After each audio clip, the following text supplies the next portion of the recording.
No tengo nada de qué arrepentirme. Esta frase se hace cada vez más y más famosa, incluso dentro del contexto cristiano. Pero es totalmente contraria al mensaje del Evangelio, porque como ya estamos viendo en esta cuarta temporada de la serie de Lucas, el arrepentimiento es una de las dos condiciones indispensables para poder disfrutar del Evangelio. En este capítulo vamos a partir de esta declaración que Jesucristo repite en un par de ocasiones en Lucas capítulo 13, versículos 1 al 4. Él dice: si no se arrepienten, todos van a perecer igualmente. El maestro hizo esta declaración a raíz de un comentario que ciertas personas de dentro de la multitud le hicieron. Vinieron con la noticia terrible, era una noticia escalofriante, de que Pilato había matado en el atrio, en el momento del sacrificio en el templo de Jerusalén, a un grupo de personas que habían venido de Galilea. Probablemente se especula que se habían metido en algo político, después habían ido al templo, ahí mismo en el templo, sin miramientos, lo sacrificó de forma que la sangre de ellos se mezcló con la sangre del sacrificio, y eso fue una situación escandalosa para el pueblo de Israel. Casi se podía respirar el tufo que genera esa mezcla de orgullo, condenación, morbosidad, falsa compasión, que tan continuamente y comúnmente transpiramos los seres humanos en este tipo de situaciones fatales. Jesucristo reacciona y neutraliza esta acción de estas personas que con un poco de asombro, de piedad, pero también con un poco de morbosidad decían: ¿te enteraste de lo que le pasó a esa gente allá en Jerusalén, aquellos galileos? Y Él les dice: ¿creen que esa desgracia es evidencia de que ellos eran peores que ustedes? Les digo que si no se arrepienten, todos van a perecer al igual que ellos.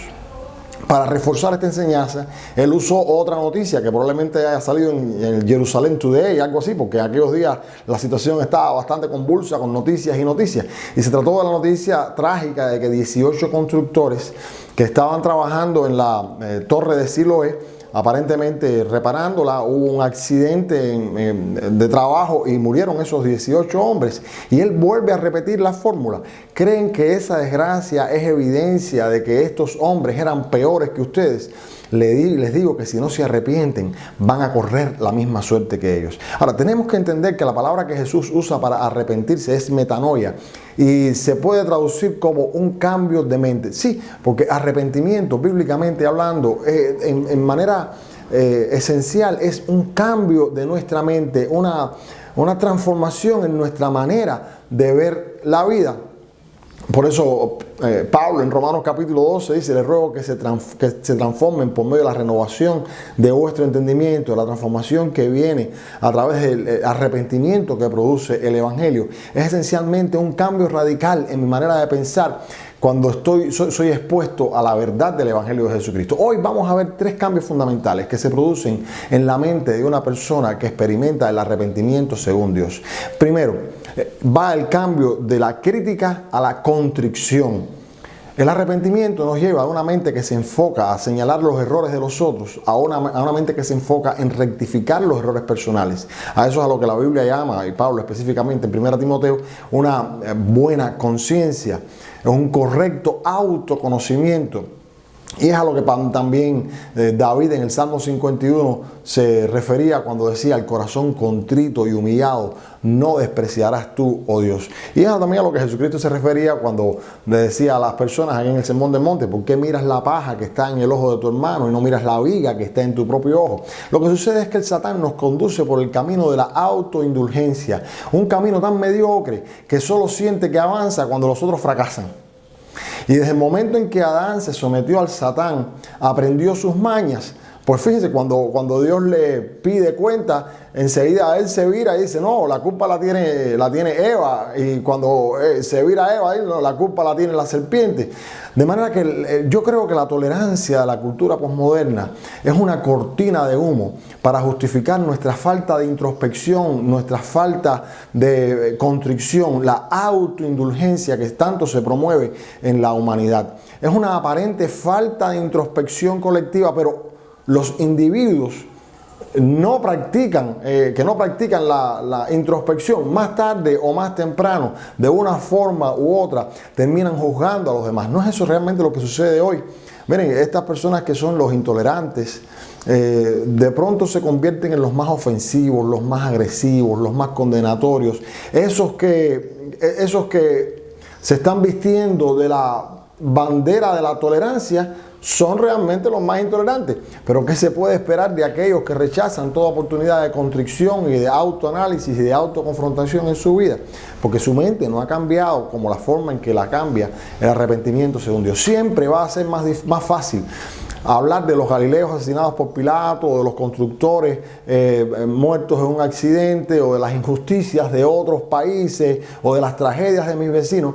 Siempre va a ser más fácil hablar de todo eso antes que mirarme por dentro en el espejo del Evangelio de Jesucristo y confesar mis pecados ante Dios. Pero Jesucristo advierte con toda firmeza: arrepiéntete, cambia tu manera de pensar, deja de actuar de esa forma. Si no dejas de disimular entretenimiento con las desgracias de otras personas y no te enfocas en tu propio pecado, más tarde o más temprano perecerás igualmente. El segundo cambio de mentalidad es ir de la vanidad a la trascendencia. El arrepentimiento es un cambio de mente que abre nuestras mentes a una nueva dimensión. Libera nuestra mente de la prisión de la vanidad de esta vida terrena transitoria y pone toda la esperanza en la dimensión eterna. Una mente enfocada en la trascendencia de la vida eterna. Podría suponerse que la proximidad de la muerte es un evento suficientemente poderoso como para cambiar la mente de las personas, pero es impresionante la incapacidad que tiene el ser humano para mantenerse enfocado en lo trascendente, porque después del susto vuelve a esclavizarse más tarde o más temprano a la vanidad del tiempo presente. Solo el arrepentimiento según Dios, ese arrepentimiento que produce el Evangelio de Jesucristo, nos da la esperanza de vida eterna que nos permite vivir de manera trascendente en un mundo intrascendente. Es cierto que suele tener lugar en la vida de las personas ciertos, vamos a decir, pseudo arrepentimientos. Cuando enfrentamos una situación crítica en nuestra vida, nos ponemos un poco reflexivos con respecto a la vida, con respecto a la muerte. Incluso podemos llegar a hacerle promesas a Dios. Pero el arrepentimiento que viene de parte de Dios lleva a la persona a enfocar su vida en la trascendencia de la vida eterna más que en lo transitorio de la vida terrena. Quiero decir con esto que si el móvil del arrepentimiento es seguir disfrutando la vanidad presente, igual voy a perecer tarde o temprano.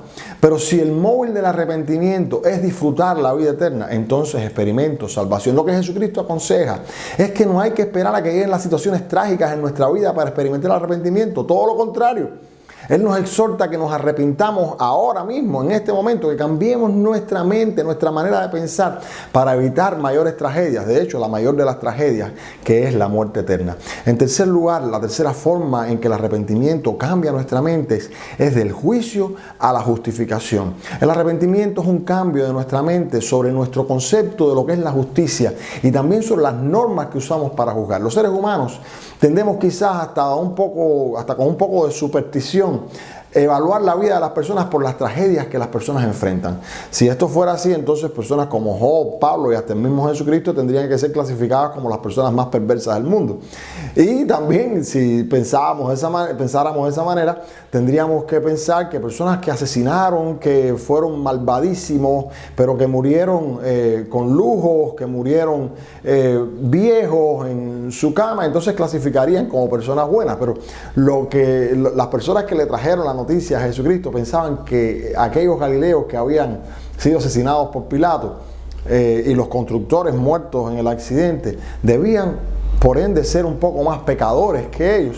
Pero Jesucristo les advierte que tienen que arrepentirse, o sea, que tienen que cambiar esa manera de pensar, porque esa manera de pensar es una marca del engaño del Satán en la mente del ser humano que lo lleva constantemente a la condenación. Es el intento de poner al hombre como el que determina lo que es justo y lo que es injusto, lo que es correcto y lo que es incorrecto. Es un resultado del pecado original en el que Satán persuadió al hombre, a Adán, a que comiera del árbol del conocimiento del bien y del mal y con ello convertirse en una persona capaz de determinar lo que es justo y de lo que es injusto. Desde entonces los seres humanos emitimos juicios sobre las conductas de los demás y luchamos constantemente por cambiar las normas cada vez que nos vemos evidenciados a través de las normas que nosotros mismos creamos, evidenciamos nuestras propias injusticias. Entonces cogemos y las cambiamos. Pero el Evangelio demanda que nos arrepintamos, que cambiemos ese modo de pensar y que aceptemos a Dios como la norma de nuestra justicia. En ese momento entendemos que algo que para la mayoría de las personas es algo loco, algo totalmente fuera de todo cabal. Y es que ante el Dios santo, santo, santo, todos los pecados son iguales. Sí, exacto, yo sé que eso suena bastante loco, pero delante de Dios todos los pecados son iguales. Una mentira es lo mismo delante de Dios con asesinato. Pablo admite que él es el mayor de todos los pecadores y ante el juicio, y ante Dios el juicio del ser humano es inmoral, porque el único que juzga todas las cosas justamente es Dios. Y que el único factible que tiene el ser humano, la única factibilidad de justicia que tiene el ser humano es lo que nosotros conocemos en el Evangelio como la justificación, que es la imputación de la justicia de Jesucristo a la vida de la persona que a través de un acto de fe se arrepiente. Concluyendo, el arrepentimiento es un requisito del Evangelio. Consiste en el cambio que se produce en la mente de la persona cuando el Espíritu Santo nos ayuda a enfocar nuestra vida, no en los pecados de los demás, sino en nuestros propios pecados, llevándonos a un punto de contrición.